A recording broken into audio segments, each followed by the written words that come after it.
Good morning, welcome back to my channel. My name is Renee. If you're new, I thought I would do a little catch-up video. I had asked you guys on my Instagram a few weeks ago at this point some questions that you guys have for me, because I feel like I haven't sat down and actually chatted with you guys in a while. So I wrote down some of the top questions in terms of what I think were good questions, also some of the most frequent questions. So without further ado, I'm gonna go ahead and just dive right in. Someone had asked, is my mom still moving to North Carolina? The answer is yes. She actually sold her home pretty quickly. She's coming over, so we're in the process of getting her moved over. She will be moving in with us for a little bit. We didn't really know too much about the areas and the neighborhoods and stuff, and neither does my mom. So she's gonna take it slow, find the right house for her, but she definitely wants to buy again in North Carolina. She'll be living with us for a little bit in the meantime, just to transition. But yes, she's on the way, en route. I've gotten a lot of questions about like previous friends, how to cope with losing friends, and just friendships in general, and I've dove into this a little bit.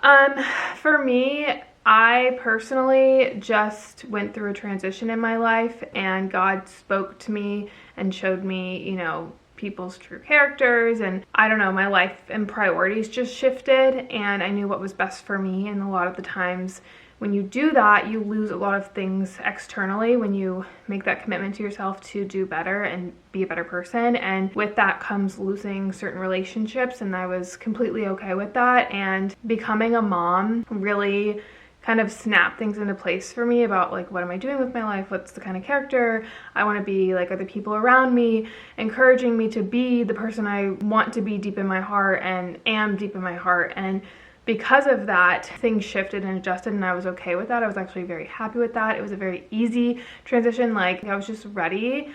And I made the decisions myself. So I don't know, I think just knowing who you want to be, know that who you surround yourself with is gonna either bring you up or down towards the person and future you want for yourself. And when you look at that, these short-term, you know, satisfactions with maybe people who aren't that good for you or aren't the best role models to have around you, you kind of look at it more long-term rather than like short-term. It makes it easier when you think about that and when you have your priorities straight. Yeah, they always say you are who you hang out with, like the top 5 people you hang out with and spend your time with, that's gonna be who you kind of are. And journal about that, think about that, and is that who you want to surround yourself with? Someone had asked me how I deal with negative comments, especially as a mother now, and you know, negative comments never really bothered me. I really, honestly, first negative comment I ever got, I actually got excited because it's like, oh, I made it, like I'm getting somewhere because people are starting to hate me. Any time that you have, I would say, like popularity, it's gonna come with haters. Like, not everyone is gonna like you. You're not gonna be everyone's cup of tea.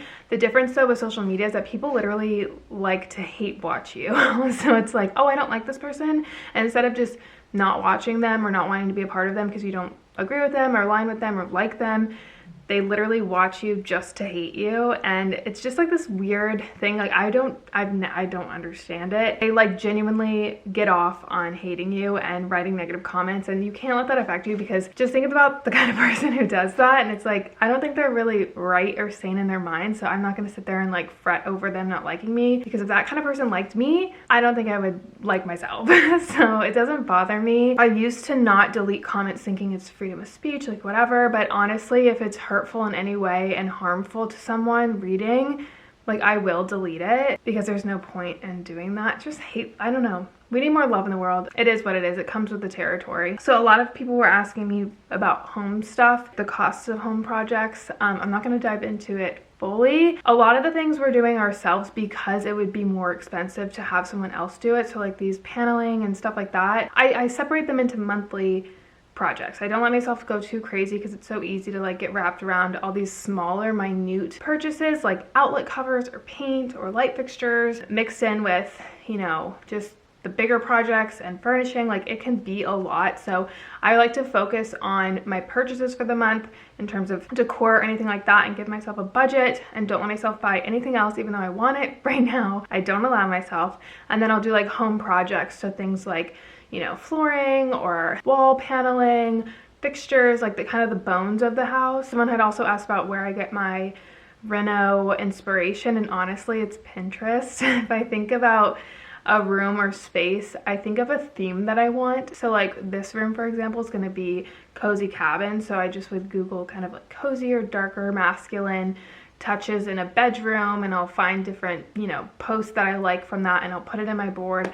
And I just take little things from each pictures that I like and kind of create my vision for what I have for my room. I really liked this question. Like, a lot of people ask me, do I miss Florida? Do I like North Carolina? And then someone specifically had asked, is there anything that Florida still wins at? Yes, I miss Florida. Florida's like always gonna have my heart because I grew up there and I love Florida. But for the moment in our lives, I'm loving North Carolina. Like, we are outdoors more often. We have a lot of space. We wake up to birds chirping. People here are very kind and genuine. There's like a church on every corner. Like, I love living here. It's so nice. It's calm. It's peaceful. I just feel better here. Is there anything that Florida still wins at? The weather. Like, the weather here is uniquely beautiful in itself. Like, we get the seasons and spring is starting, so I'm starting to like actually notice, you know, flowers blooming, which I never would have noticed in Florida. But just the heat and like the palm trees and like that vacation style, like when you go to Florida, like you're gonna get immediate green grass, you know, blue skies, palm trees, and it just feels like you're on a vacation. So like that part I miss, and it will definitely beat North Carolina all the time when it comes to just the vibe, like vacation mode. However, I love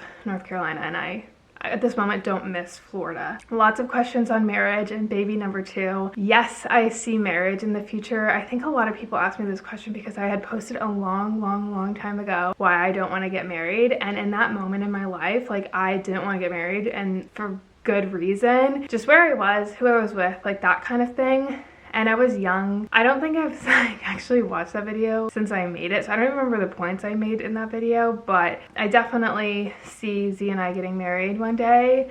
That would be up to him, but we have a family now, and I think, you know, it would be nice to have unity when it comes to marriage, but I want to be married for the right reasons. I don't want to get married just because, you know, we had a kid. I want to make sure that we're, you know, we're still working on our relationship, and we're still, I would say, dating, because our relationship went from meeting each other to having a baby pretty quickly, and we just need to make sure that we're like growing as a unit before we dive into the big commitment of marriage, because I think marriage is a big commitment, and I think it's something much deeper than a lot of people, you know, see it as now. And I think marriage is more important than like a wedding or a ring, and like I really want to make sure that we're going into that with a solid foundation of our relationship to form it into a loving marriage. Baby number 2, maybe down the line, we don't know, but we'll see. Someone asked us what happened to our nanny. She is still here. She's still Bryson's BFF. We had just made the transition from daycare to nanny just because like socializing for Bryson was important to us, getting him to be around a different environment.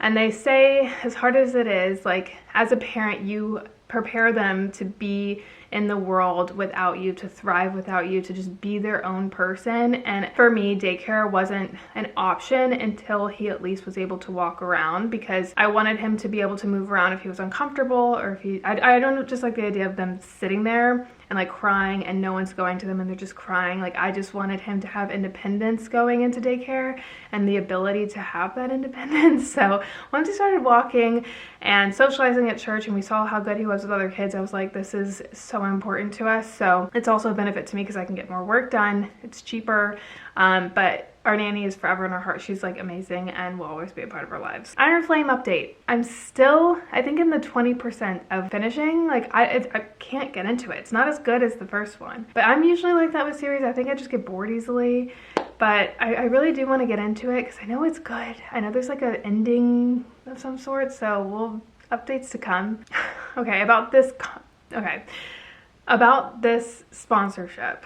So I'm not allowed to say anything. I'm under a contract, which is also another reason why I can't really talk about it too much, but I've heard the comments, and honestly, like with any company at this point, there's gonna be these underlying issues that people have trouble with, like the meat you're eating, fashion that you're getting. Everything comes with like a caveat, right? So I heard your comments. A lot of them came from like a really bad place. It kind of reminded me of like a vegan going for someone who ate meat and just like going so hard so fast without understanding that they might not understand why you're vegan. They probably haven't seen the stuff that you've seen. They probably haven't read the stuff that you've read. And so it's like, I don't know. It's hard to like take that and learn from it because the way it came at me, but I heard you guys loud and clear. I can understand, I guess, to an extent why everyone was so heated, but is it one of those things where someone hopped on a bandwagon and it's just shunned because society says it's shunned? Like, what are the truths behind it? So like, I'm gonna do my own research and dive into that and talk to Z because he's in that industry and, you know, talk about that. We've had multiple conversations already about it, but just the way people came at me was a little harsh. But yeah, I heard you guys. I'm sorry if I offended any of you guys, but I'm not gonna act like I know what is going on. So I'm not gonna like talk about it too much because I genuinely don't understand all the hate from that sponsorship. One of the people said, did you read the comments on your latest video? You should, as soon as possible! Exclamation mark. Oh my god. Favorite YouTubers. So I switch all the time. Like, I'll find people that I get really into and then I get into really someone else and I just kind of like hop around. But lately I've been really liking Lauren Snyder. She's actually a Tampa YouTuber and I was looking for Tampa people when I was in Tampa and I found her. She's a little younger, but it's a very like clean aesthetic. Like, she's routine based and just, it's a comforting YouTuber to watch. And she's very genuinely sweet, so I like that. She makes her own content, films her own content, edits it. Like, I like that about creators now.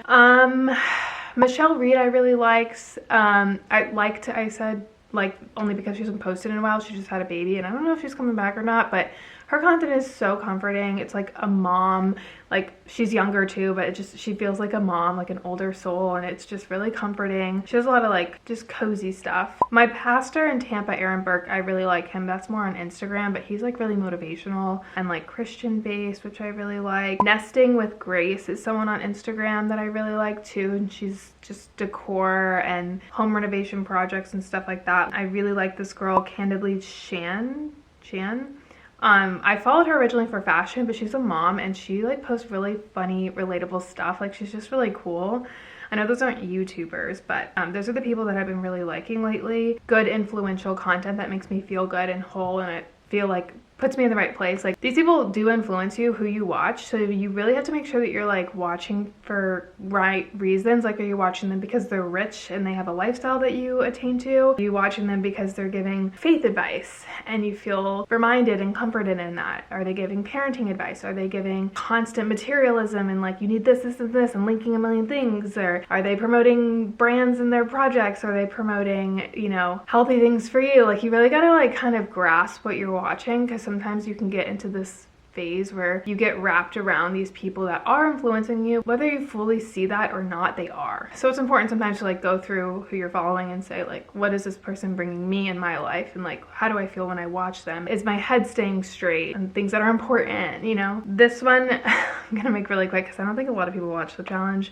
But for those who do, someone had asked me what I thought about the previous season, and I think I'm with everyone on this, but Nari should have won. Emmanuel is like a cheater. I didn't like him at all. He literally cheated to win, I found out, on the reunion, and then he also cheated on his girlfriend like 3 or 4 times on the show and kind of boasted about it on the reunion. I just don't think that was great. I didn't like that. I didn't like any of the characters.